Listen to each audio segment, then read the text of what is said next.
Assalamualaikum warahmatullahi wabarakatuh. Perkenalkan, nama saya Rahmawati Kusmaningrum dengan NIM 2020008049 kelas 4A2 Manajemen akan memberikan informasi seputar Sistem Informasi Manajemen. Apa itu Sistem Informasi Manajemen? Sistem Informasi Manajemen adalah sistem perencanaan bagian dari pengendalian internal dalam bisnis yang terdiri atas pemanfaatan dokumen, manusia, teknologi, serta prosedur dalam akuntansi manajemen. Berikut adalah fungsi dari Sistem Informasi Manajemen. Yang pertama yaitu meningkatkan produktivitas serta penghematan dalam hal biaya di dalam organisasi. Yang kedua yaitu meningkatkan kualitas dari SDM dikarenakan unit sistem kerja akan lebih terkoordinasi serta sistematis. Yang ketiga yaitu mempermudahkan pihak manajemen dalam melakukan pengawasan, perencanaan, pengarahan, serta pendelegasian kinerja dalam semua departemen yang mempunyai koordinasi dan hubungan. Yang keempat yaitu meningkatkan efisien serta efektivitas data yang lebih real time dan akurat. Selanjutnya ada tujuan Sistem Informasi Manajemen. Yang utama adalah untuk membantu manajer dalam pengambilan keputusan yang cepat dan tepat melalui penyajian atau penyediaan informasi. Tujuan Sistem Informasi Manajemen adalah dibangun untuk menghasilkan atau memperoleh informasi manajemen yang akan digunakan oleh para manajernya dalam pengambilan keputusan. Berikut ada 5 tujuan, yaitu yang pertama pengumpulan data. Tujuan ini menghimpun data dari berbagai sumber internal dan eksternal organisasi. Pengambilan data dapat dilakukan secara manual atau melalui terminal komputer. Yang kedua ada pemrosesan data. Data yang dihimpun kemudian diproses untuk diubah menjadi informasi yang dibutuhkan. Pengolahan data dilakukan dengan kegiatan seperti menghitung, mengurutkan, mengklasifikasi, dan meringkas. Yang ketiga ada penyimpanan informasi. Sistem Informasi Manajemen menyimpan data yang diproses atau tidak diproses untuk penggunaan di masa mendatang. Jika ada informasi yang tidak segera diperlukan, ia akan disimpan sebagai catatan organisasi untuk digunakan nanti. Yang keempat yaitu ada pengumpulan informasi. Tujuan informasi manajemen selanjutnya adalah menghimpun informasi. Sistem Informasi Manajemen mengambil informasi dari sumber saat dan ketika dibutuhkan oleh berbagai pengguna. Yang kelima yaitu penyebaran informasi. Informasi yang merupakan produk akhir dari SIM disebarluaskan kepada pengguna dalam organisasi. Ini berkala atau online melalui terminal komputer. Baik, selanjutnya ada jenis Sistem Informasi Manajemen. Di sini ada beberapa jenis Sistem Informasi Manajemen. Yang pertama yaitu Executive Support System atau ISS. Sistem di atas akan membantu manajer untuk bisa berinteraksi dengan lingkungan perusahaan, yakni dengan memakai bantuan dari grafik serta pendukung dari komunikasi lain. Yang kedua yaitu ada Group Decision Support System atau GDSS dan Computer Support Collaborative Work System atau CSGWS. GDSS berfungsi untuk mencari solusi atas permasalahan untuk pengumpulan pengetahuan pada kelompok dan bukan individual. GDSS biasanya memiliki bantuan kuesioner, konsultasi, serta skenario.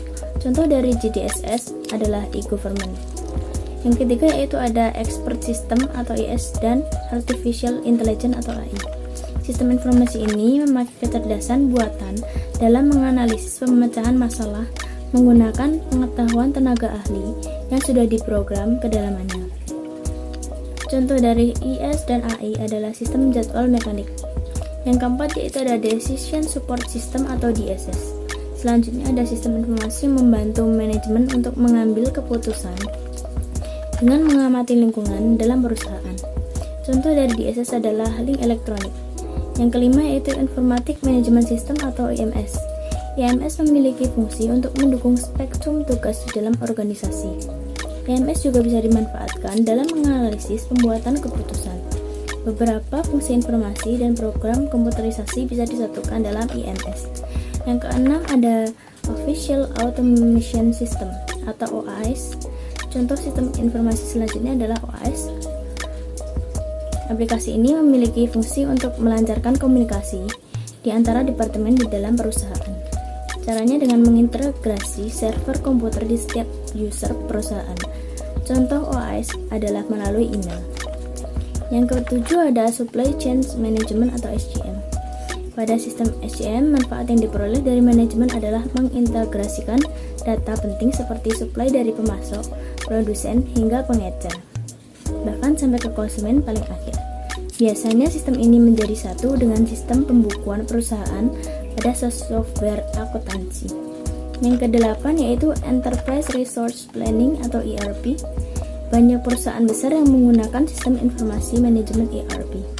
Akan tetapi sistem ini juga bisa digunakan dalam skala kecil. ERP biasanya dipakai pada pengelolaan manajemen serta melakukan pengawasan yang terintegrasi di antara unit-unit perusahaan.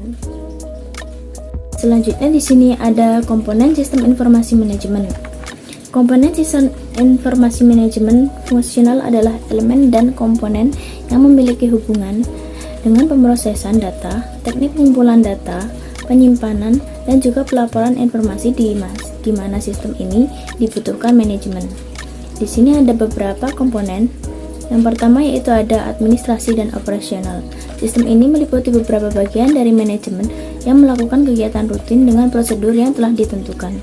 Prosedur ini ada pada bagian personalia, administrasi, dan lain sebagainya. Komponen ini perlu diawasi secara teliti sebab apabila ada perubahan, maka dapat segera diantisipasi. Yang kedua ada sistem pelaporan manajemen, merupakan komponen informasi manajemen yang mencakup bagian yang mana memiliki tugas utama untuk menyusun laporan kinerja baik secara periodik maupun secara rutin. Yang ketiga ada sistem pencarian.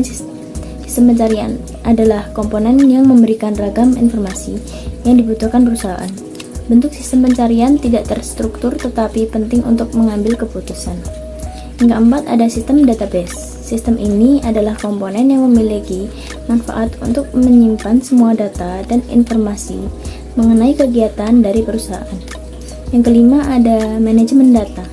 Manajemen data adalah komponen dalam sistem informasi yang memberi kepastian bahwa ragam data yang dimiliki lebih akurat, kekinian, aman, dan juga siap digunakan. Baik, selanjutnya yaitu ada ciri-ciri sistem informasi manajemen. Di sini ada 5 ciri-cirinya. Yang pertama yaitu berorientasi masa depan. Selain pelaporan berbasis pengecualian, SIM juga harus melihat ke depan. Dengan kata lain, SIM seharusnya tidak hanya memberikan informasi masa lalu atau sejarah, melainkan harus memberikan informasi berdasarkan proyeksi, berdasarkan tindakan mana yang dapat dimulai. Yang kedua yaitu ada terintegrasi. Integrasi adalah karakteristik yang diperlukan dari sistem informasi manajemen. Integrasi penting karena kemampuannya menghasilkan informasi yang lebih bermakna. Misalnya untuk mengembangkan sistem penjadwalan produksi yang efektif. Perlu untuk menyeimbangkan faktor-faktor seperti biaya pengaturan tenaga kerja, tarif lembur, kapasitas produksi, tingkat persediaan, persyaratan modal, dan layanan pelanggan. Yang ketiga ada perencanaan jangka panjang. Sistem informasi manajemen dikembangkan dalam periode yang relatif lama. Sistem seperti itu tidak berkembang dalam semalam. Sebuah elemen berat dari perencanaan terlibat.